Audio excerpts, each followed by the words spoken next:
Alright, this is my starter motor from a 2003 Chevy Silverado 4.8 liter V8.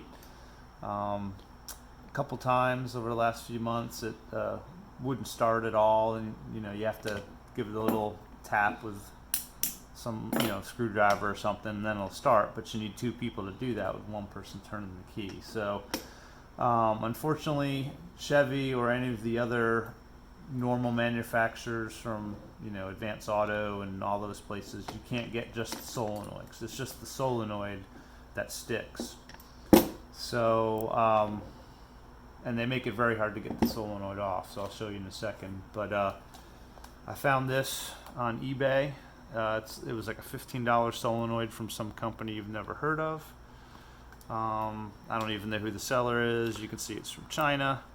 I'm hoping it'll work, because I don't feel like spending $150 on a remanufactured starter when it's just the bad solenoid. So the original screws, there's 3 screws here, and they are a female Torx head. So it's basically the hole with the little grooves in it. So you have to have a male Torx wrench. No, sorry, it's the other way around. It's a male Torx nut head, and you need a female wrench, which in the case of this one, you can see it would be very hard to get any kind of wrench in there. So my buddy, he was able to drill out these two, and the screws pop right out because the threading only goes into this part of the housing. Down here, the bolt is just smooth. So you can drill those two out. This one, obviously, you can access. And then what I did is I went to my local hardware store, and I bought just regular stainless hex screws to put back in, because I have plenty of hex wrenches. So this one is still a pain to get out. As you can see, I don't know if you can see, it's kind of disfigured around the housing. But when I got the original bolts out, I took a file and I tried to file off as much of the metal as possible so that I could do this. I could take my needle nose, and I've already been working on this for about 20 minutes. And you just kind of stick it in there and slowly spin it loose.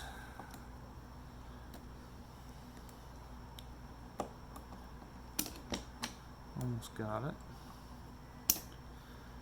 And of course, the 5 minutes that this video is long, it took me about 3 hours to get the solenoid off. So now that I've learned how to do it, it's considerably less than the 3 hours. I think it's off. I think it's just, yeah. There we go.